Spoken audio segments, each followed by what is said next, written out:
This can save your life. Yes. এটা DASH diet follow কৰো মানে ডায়েট ফৰ হাইপাৰটেনশন হেতু হৈছে dietary approach to stop hypertension DASH pressure check কৰো আমি প্ৰেছাৰ দুটা ভেৰিয়েন্টত চেক কৰা হয় এটা হৈছে দুটা মেজাৰমেন্ট লোৱা হয় এটা হৈছে সিস্টোলিক ব্লাড প্ৰেছাৰ আৰু এটা হৈছে ডায়াস্টোলিক ব্লাড প্ৰেছাৰ আপোনালোকক কয় না যে ওপৰৰ প্ৰেছাৰটো আপোনাৰ ইমান আৰু তলৰটো ইমান আছে তো তাক আমি যেহেতু আমাৰ হাৰ্টত টেজ আছে সো সেই টেজ খিনি গোটেই বডিত যাব কাৰণে স্প্ৰেড হ'ব কাৰণে এটা প্ৰেছাৰ লাগিব ন সো সেই প্ৰেছাৰটোক আমি কওঁ ব্লাড প্ৰেছাৰ বুলি যোনটো আমাৰ হাৰ্টে কৰে দিব পাইছে যে এটো প্ৰেছাৰ চেক কৰা মেচিন হয় আৰু আজি আমি in detailed about hypertension high bp কথা Hikkim hi this is Madhusmita community health officer okay so blood pressure in simple words আমাৰ হাৰ্টে এটা প্ৰেছাৰ দিয়ে যাতে হে হাৰ্টত যিমানখিনি ব্লাড টেজ থাকে হে টেজ খিনি গুটেই গাত স্প্ৰেড হ'ব পাৰে অক্সিজেনেটেড ব্লাড আমাৰ হাৰ্টে শেয়াৰ কৰে সো যেতিয়া হাৰ্ট আমাৰ হাৰ্টটো কেনেকে থাকে লাভ ডাব এনেকে কৰি থাকে হয়নে কন্ট্ৰাকশন কৰে ৰিল্যাক্সেশন কৰে কন্ট্ৰাক্ট কৰিব যেতিয়া হাৰ্টত যিমানখিনি অক্সিজেনেটেড ব্লাড আছে সেইখিনি উলাই পেলাই মানে গুটেইখিনি আমাৰ গুটেই হোল বডিত স্প্ৰেড কৰে আমাৰ brain to every parts of the body so যেতিয়া ৰিল্যাক্স কৰিব তেতিয়া আকো টেষ্ট খিনি ইয়াতে হুমাই যায় সো আকো কন্ট্ৰাক্ট কৰিব আকো বডিত গল আকো ৰিল্যাক্স কৰিলে আকো টেষ্ট খিনি হুমালে সো এটো এটা প্ৰসেছত লাভ ডাব প্ৰসেছত আমাৰ এই হাৰ্টে ফাংচন কৰি থাকে সো এতিয়া যেহেতু আমাৰ অক্সিজেনেটেড ব্লাড আমাৰ হাৰ্টে শেয়াৰ কৰে আৰু এটা প্ৰেছাৰ দিব লাগিব যেহেতু আমাৰ হাৰ্টত টেজ আছে সো সেই টেজ খিনি গুটেই বডিত যাব কাৰণে স্প্ৰেড হ'ব কাৰণে এটা প্ৰেছাৰ লাগিব ন সো সেই প্ৰেছাৰটোক আমি কওঁ ব্লাড প্ৰেছাৰ বুলি যোনটো আমাৰ হাৰ্টে কৰে সো এতিয়া যেতিয়া আমি প্ৰেছাৰ চেক কৰো আমি প্ৰেছাৰ দুটা ভেৰিয়েন্টত চেক কৰা হয় এটা হৈছে দুটা মেজাৰমেন্ট লোৱা হয় এটা হৈছে সিস্টোলিক ব্লাড প্ৰেছাৰ আৰু এটা হৈছে ডায়াস্টোলিক ব্লাড প্ৰেছাৰ আপোনালোকক কয় না যে ওপৰৰ প্ৰেছাৰটো আপোনাৰ ইমান আৰু তলৰটো ইমান আছে তো তাক আমি বুজাও যে সিস্টোলিক আৰু ডায়াস্টোলিক এতিয়া এইটো প্ৰেছাৰটো কিহৰ ওপৰত ডিপেন্ড হয় মানে তেওঁলোকে চেক কৰে বা আমি চেক কৰো হেলথ যিমান ওয়াৰ্কাৰ্স আছে হেতু আপোনালোকক বুজাও যে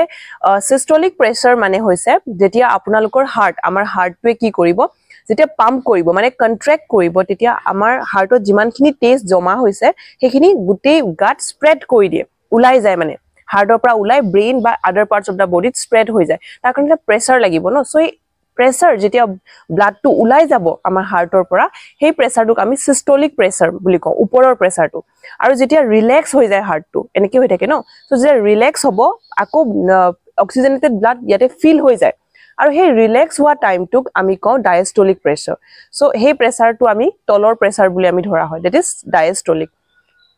সো এয়া হৈছে আৰু নৰমাল প্ৰেছাৰ কিমান থাকিব লাগিব হেয়া হৈছে 120 ওপৰত যেতিয়া কন্ট্ৰাক্ট কৰিব আৰু তে ৰিল্যাক্স কৰিব হেডুৰ প্ৰেছাৰটো হ'ব লাগিব আপোনাৰ 80 এটো হৈছে নৰমাল ৰেঞ্জ আৰু কেতিয়া আমি গম পাও যে মানুহ এজনৰ হাইপাৰটেনশন হৈছে হেয়া হৈছে যেতিয়া ব্লাড প্ৰেছাৰটো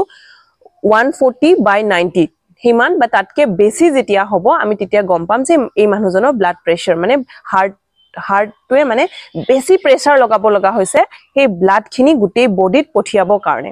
সো তাৰ কাৰণে আমাৰ এতিয়া কি কৰিব লগিয়া আছে কেনেকে আমি হাইপাৰটেনশনটো আমি এই সিম্পটমস বুৰ আমি ভাল কৰিব পাৰো বা কেনেকে আমি ব্লাড প্ৰেছাৰটো নৰমাল ৰেঞ্জত ৰাখিব পাৰো that is 120/80 so risk factor আমি যেতিয়া আফটাৰ 30 হৈ যাও বা 30 প্লাস হৈ যায় হেবোৰ মানুহ মেইন ৰিস্কত আহি যায় hypertension so after 30 আমি blood pressure continuously মানে কি time to time at least monthot এবাৰ চেক কৰাটো বহুত দৰকাৰ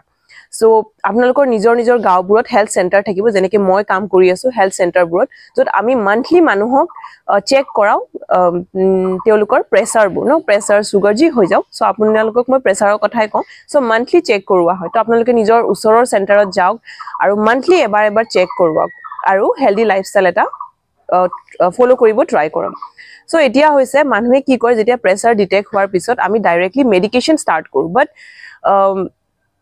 মেডিকেশন টু হৈছে জাস্ট আপোনাৰ 30% আপোনাৰ কাম কৰিব যাতে মানে সিম্পটম টু আপোনাৰ হাৰ্টটো ভালকে কাম কৰি থাকে বাট বস্তু ৰুট কজৰ ওপৰত কাম নকৰে হাইপাৰটেনশন কমপ্লিটলি নৰমাল কৰিব কাৰণে আপোনালোকে ঔষধৰ বাহিৰেও 70% ঔষধ বাকি আপোনালোকৰ 30% ঔষধ আৰু বাকি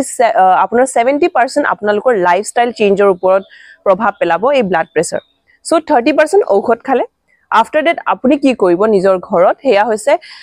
ফাৰ্ষ্ট আপোনালোকে উঠিয়ে আপোনালোকে মৰ্নিং ৱাক আপোনালোকে নিজৰ লাইফত ৰাখিব লাগিব যেতিয়া এক্সাৰসাইজ কৰিব তেতিয়া আপোনালোকৰ বডি কাম কৰিব আৰু লগতে আপোনালোকৰ যিমান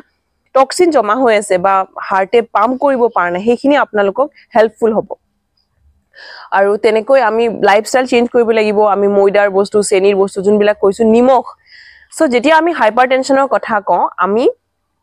এটা ডেছ ডায়েট ফলো কৰো মানে ডায়েট ফৰ হাইপাৰটেনশন হেতু হৈছে dietary approach to stop hypertension DASH তো আপোনালোকে গুগলত গৈ হেতু সাৰ্চ কৰি চাব তাতে মই আপোনালোকক থুলমুলকে কৈ দি আছো যে ডেছ ডায়েটত মেইনলি কি তেওঁলোকে ইনক্লুড কৰে যে আপোনালোকে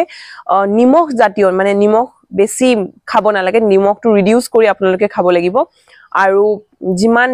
গাখীৰ বা গাখীৰৰ লগত বনোৱা বস্তু আমি অকমান কমাই খাব লাগিব বিকজ তাতে কোলেষ্ট্ৰল বেছি থাকে আৰু মাছ মাংস ৰেড মিট যত আপোনালোকে পৰ্ক বা আপোনালোকে মটন ছাগলী মাংস